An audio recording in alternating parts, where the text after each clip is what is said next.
Chapter 1: The Story That Landed Perfectly.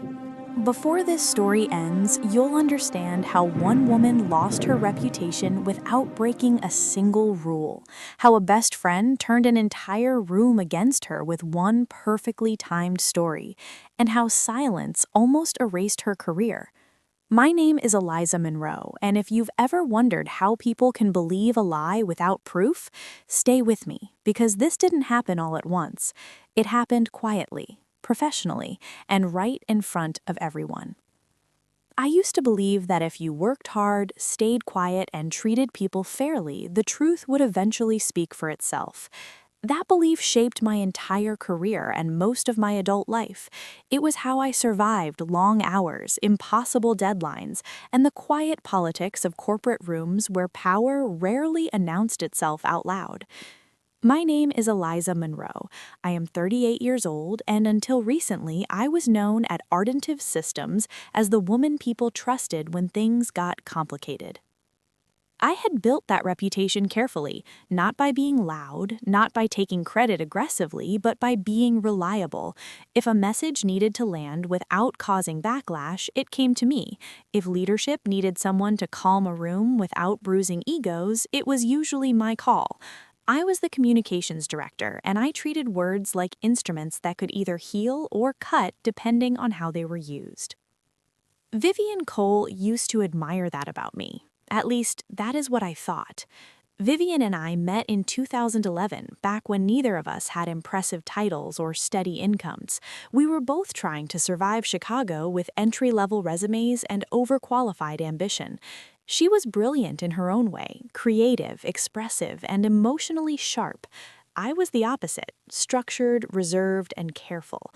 We balanced each other, or at least that is how it felt for years. We shared apartments, shared doubts, shared secrets. I knew about her fear of being invisible. She knew about my fear of failing quietly. Over time, our careers took different shapes. I went in-house, climbing slowly but steadily. She stayed freelance, moving from brand to brand, always needing to prove herself again in each new room. It never felt like a competition, not to me. By 2023, Ardentive Systems was preparing for its most ambitious move yet, a full B2B rebrand meant to reposition the company for enterprise clients. It was high pressure, high visibility, and unforgiving. Every word mattered, every decision carried risk. Vivian was brought in as an external brand strategist. She had done good work before, and I was the one who recommended her.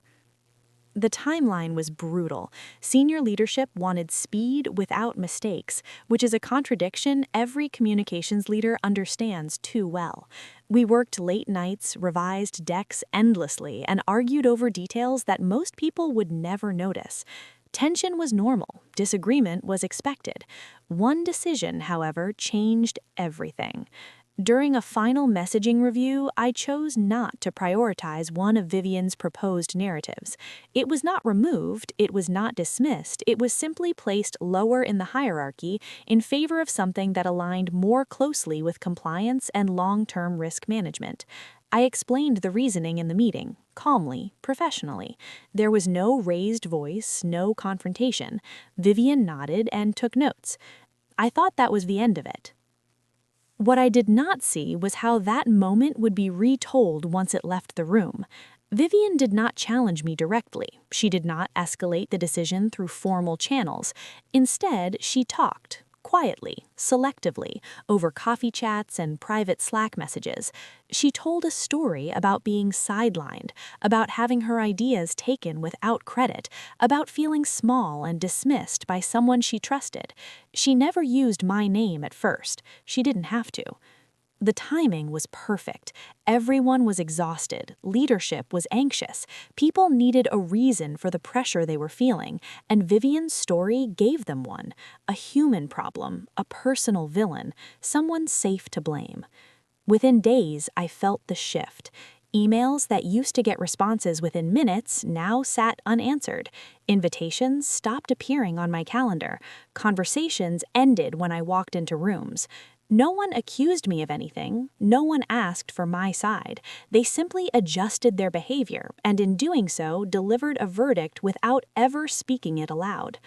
I remember standing in the kitchen one morning, holding my coffee, watching my phone screen light up with a meeting update, strategy review, attendees revised. My name was missing. I stared at it longer than I should have, trying to understand what I had done wrong. When I asked Mark Ellison, our vice president of marketing, if everything was all right, he smiled in that careful way executives do when they want to avoid specifics. He told me things were sensitive right now, that we all needed to be mindful of team morale, that sometimes perception mattered as much as intention.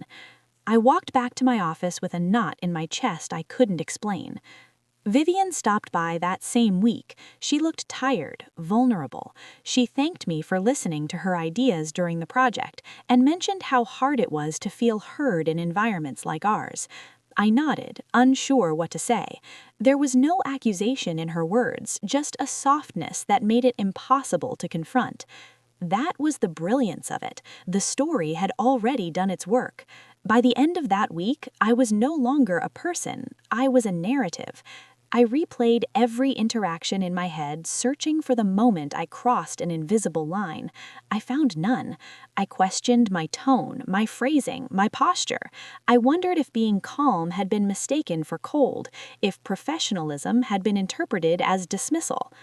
At night, I lay awake thinking about how quickly a reputation could be rewritten by someone who understood emotion better than process. No one was openly hostile. That would have been easier. Instead, there was distance, polite smiles, controlled silence, the kind that tells you something is wrong but refuses to tell you what it is. I considered speaking up, clearing the air, calling a meeting and addressing the tension directly, but every instinct I had warned me that the room was not listening for truth, it was listening for comfort. And Vivian's story was comforting. It explained the stress, it offered a victim, it gave people permission to side with emotion without questioning facts. My silence, meanwhile, became evidence, proof that I was exactly who the story said I was. By the time I understood what was happening, it was already embedded. I had spent years believing that if you did nothing wrong would stick. That belief did not survive the week, because in that environment, truth was something you agreed to believe, and I was no longer part of that agreement. Chapter 2. Silence became a verdict. The consequences did not arrive all at once. They unfolded quietly, in ways that were easy to dismiss if you were not the one living inside them.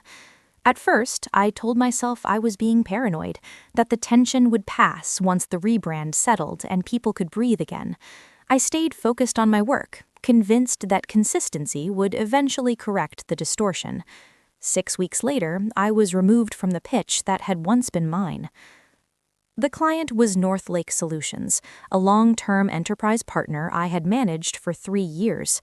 I knew their leadership style, their sensitivities, the language that resonated with them, and the words that would shut them down. I had already outlined the narrative direction and briefed the internal team. The pitch was scheduled for Thursday morning.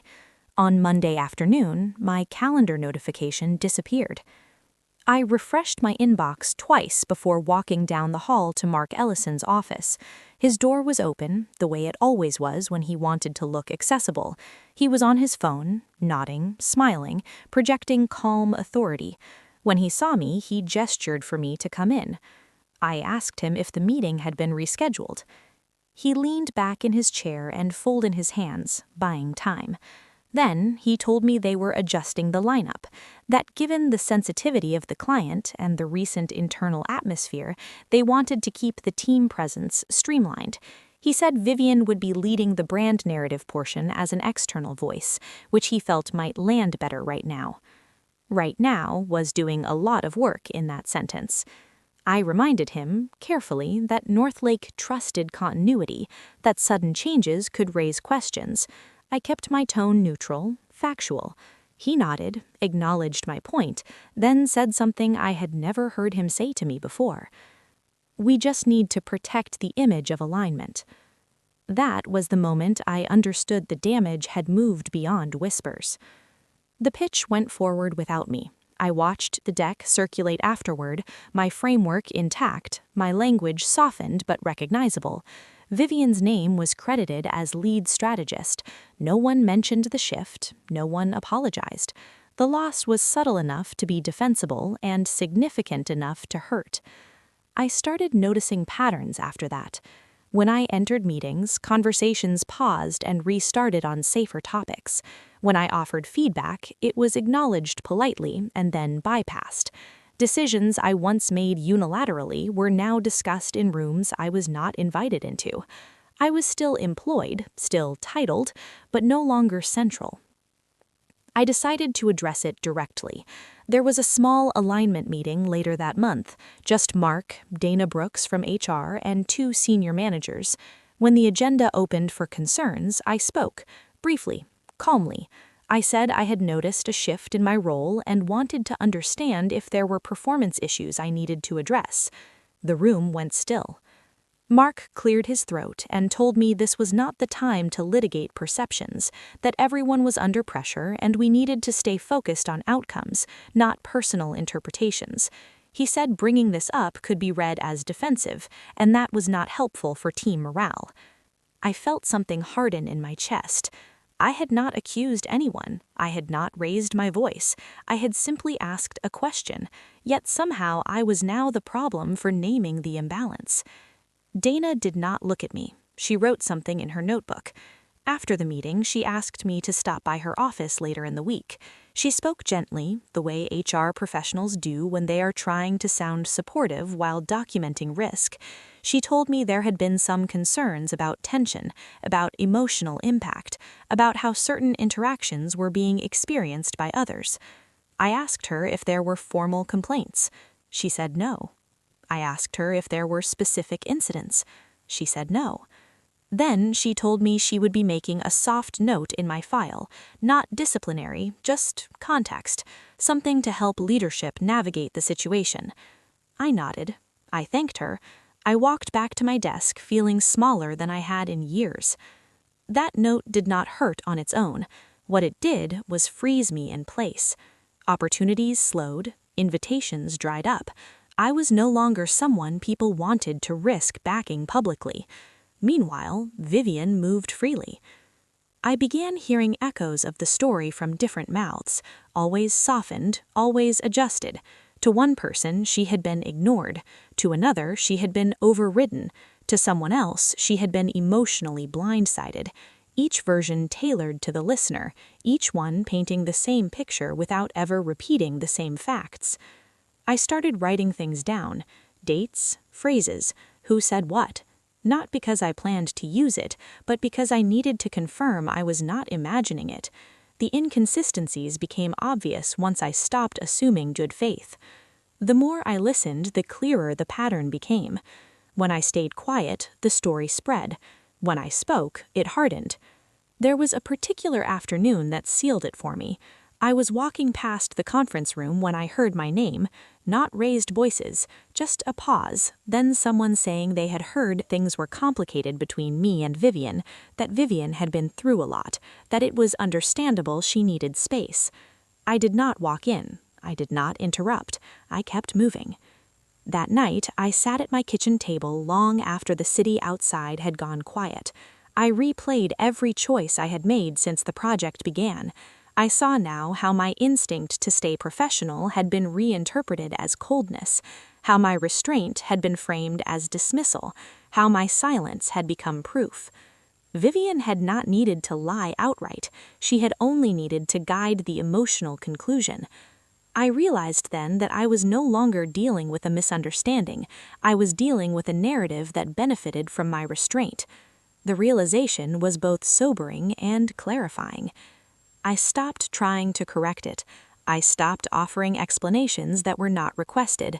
I stopped seeking reassurance from people who had already chosen comfort over clarity. Instead, I watched. I listened. I paid attention to when the story shifted and when it stayed the same. I noticed who repeated it without question and who hesitated.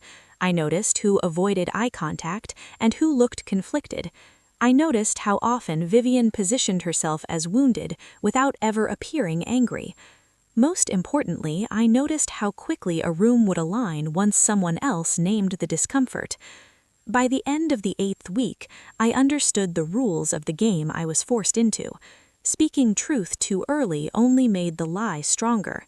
Challenging emotion with logic only made the challenger look cruel. Silence, I realized, was not surrender. It was reconnaissance. And if I was going to survive what was unfolding, I needed to understand the pattern before I disrupted it. I closed my notebook and turned off the light, aware that whatever came next would require patience I was not sure I had, but clarity I could no longer afford to lose. Chapter 3. The Pattern No One Wanted to See. The next morning, clarity did not arrive as relief. It arrived as a slow unspooling of memories I had spent years filing away as irrelevant. Once I stopped trying to defend myself, my mind finally had space to observe, and what I saw was not chaos, it was a pattern.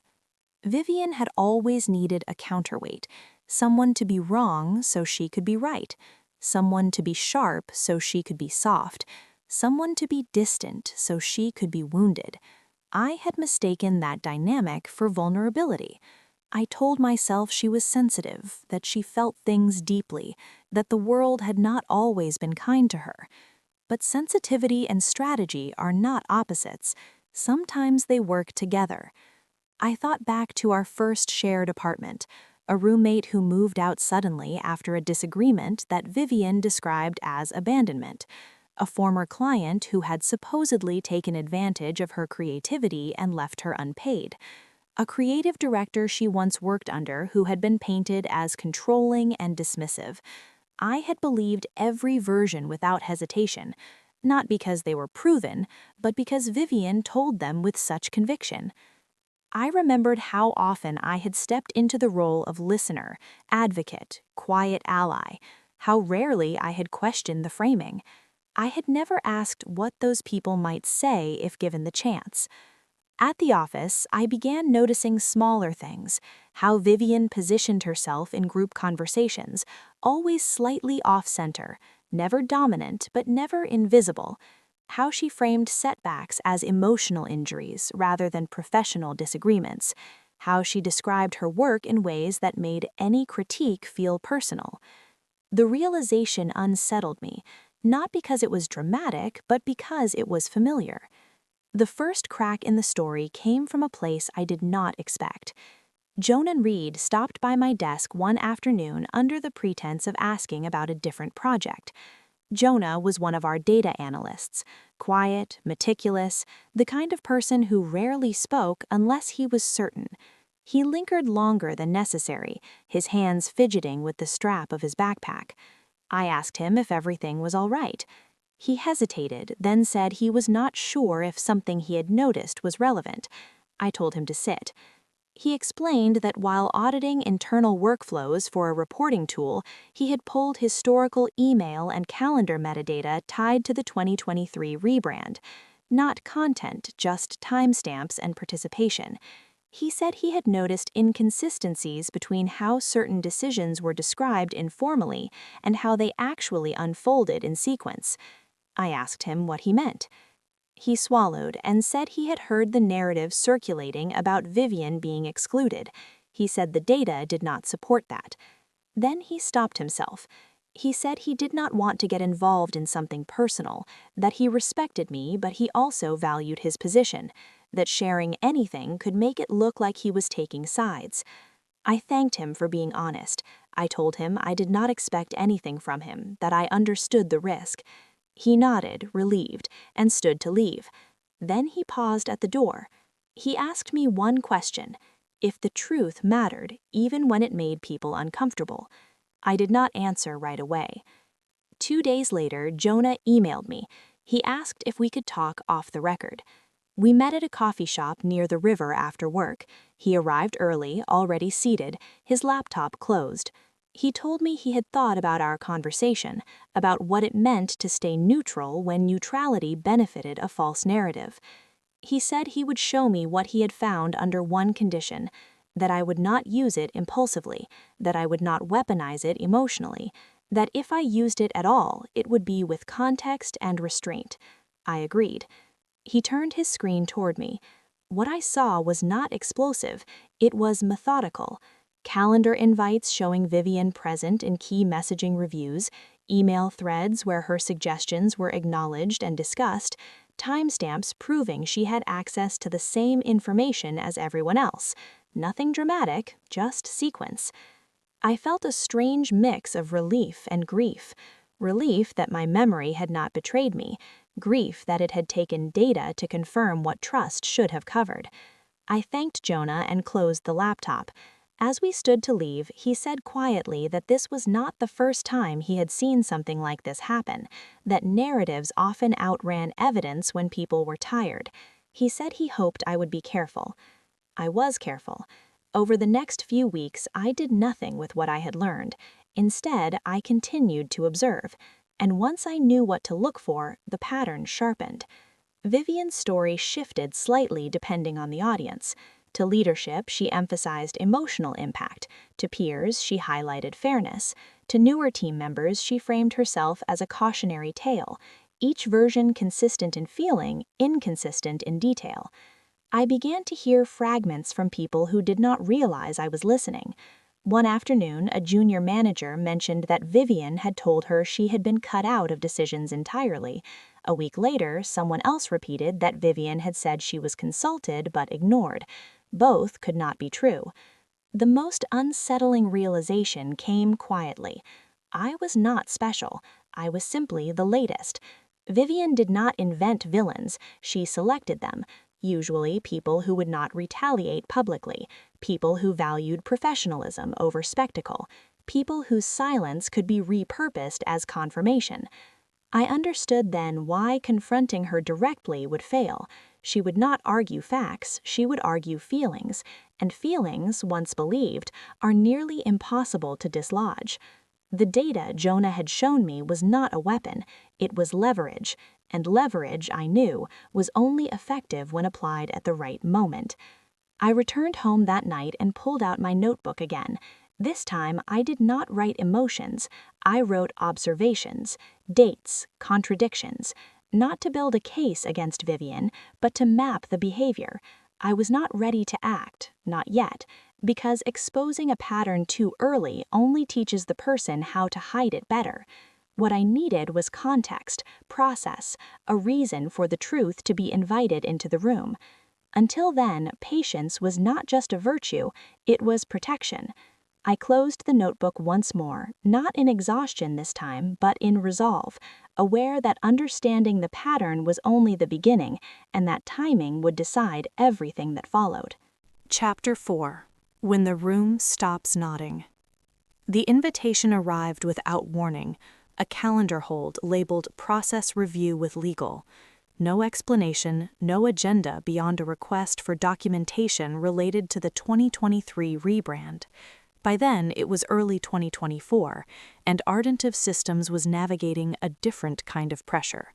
A potential regulatory inquiry had surfaced around messaging claims. Nothing public yet, but enough to make leadership cautious. Claire Whitman was leading the review. Claire had been with the company longer than I had, senior legal counsel, precise, unreadable, and immune to office politics. She was not warm, but she was fair. When she asked for information, it was because something mattered. I spent that evening assembling files I had not looked at in months: email threads, calendar invites, decision logs, approval chains. I did not annotate them. I did not highlight anything. I let the sequence speak. When I walked into the conference room 2 days later, the atmosphere was different from the meetings I had grown used to. No casual chatter, no pretense of ease. Mark Ellison sat near the window, posture rigid. Dana Brooks was there, notebook open. Vivian arrived last, carrying a folder she did not open. Claire nodded to me as I took my seat. She began by explaining the purpose of the review, that legal was assessing decision processes to ensure consistency and risk mitigation, that this was not about blame, but about clarity. She looked at me. She asked me to walk through my role in the 2023 campaign. I did exactly that. I described the structure of the review cycle, the criteria we used, the approvals required. I referenced dates and meetings. When Claire asked for supporting documents, I handed them over. No commentary, no emotion. Vivian shifted in her chair. At one point, Mark asked if there had been any interpersonal issues that might have affected the process. His voice was careful, his eyes flicking toward Vivian before settling back on me. I paused before answering. I said that professional disagreements were common in high-pressure projects and that decisions had been made according to documented standards. That was all. The room stayed quiet longer than usual. Claire turned to Vivian next. She asked her to describe her involvement and any concerns she had raised at the time. Vivian spoke smoothly at first. She talked about feeling unheard, about the emotional impact of decisions, about the difficulty of collaborating when trust felt compromised. Her tone was gentle, practiced. Claire listened without interruption. Then she asked a question that changed the room. She asked Vivian to specify which meetings she had been excluded from. Vivian hesitated. She named one. Claire slid a printed calendar invite across the table. It showed Vivian listed as an attendee. Vivian adjusted, saying perhaps she had meant another meeting. Claire asked for the date. Vivian provided one. Another document appeared, this one an email thread, time-stamped, with Vivian's response included. The air thickened. Vivian tried again, reframing her concern as being consulted too late in the process. Claire asked her to clarify what too late meant in terms of the documented timeline. The answer did not land cleanly. No one accused her of lying, no one raised their voice, but the narrative began to wobble under its own weight. I felt eyes shift toward me, not with accusation, but with uncertainty. There was a moment when Dana glanced up from her notes and met my gaze. Her expression was unreadable, but it was different from before. Claire closed the folder in front of her. She said something that stayed with me. She said that consistency mattered more than intention, that when processes were followed, outcomes could be examined without speculation, that when stories diverged from records, the records had to take precedence. She thanked everyone for their cooperation and said legal would follow up if needed. The meeting ended without resolution. As people stood to leave, I felt the familiar urge to explain, to contextualize, to soften what had just happened. I resisted it. In the hallway, Mark caught up with me. He said quietly that he hoped I understood the sensitivity of the situation, that raising documentation now might look like self-preservation. I told him I understood. It was not an accusation, but it was not nothing either. The implication lingered, that timing could be interpreted, that silence earlier might be used against me now. I accepted that cost. Later that afternoon, Vivian stopped by my office. She stood in the doorway, not crossing the threshold. She said she felt blindsided by the meeting, that she had not expected legal to scrutinize personal experiences so closely. I told her it was about process. She said processes did not capture how people felt. I did not argue. What struck me was not her discomfort, but the absence of certainty. For the first time, she was not narrating from a position of assumed belief. Over the next week, subtle shifts continued. Conversations paused again when I entered rooms, but this time they resumed without changing direction. People asked clarifying questions instead of nodding. Vivian was still present, still composed, but the automatic affirmation was gone. No one apologized to me, no announcement was made, nothing dramatic happened. But the room stopped nodding. That was the difference. The story that had once moved freely now had to share space with sequence, with documentation, with questions that did not have easy emotional answers. I did not feel victorious. I felt steady. When I left the office that evening, the city was loud and indifferent, the way it always was. I walked home slower than usual, aware that the outcome I had hoped for was never about vindication. It was about balance.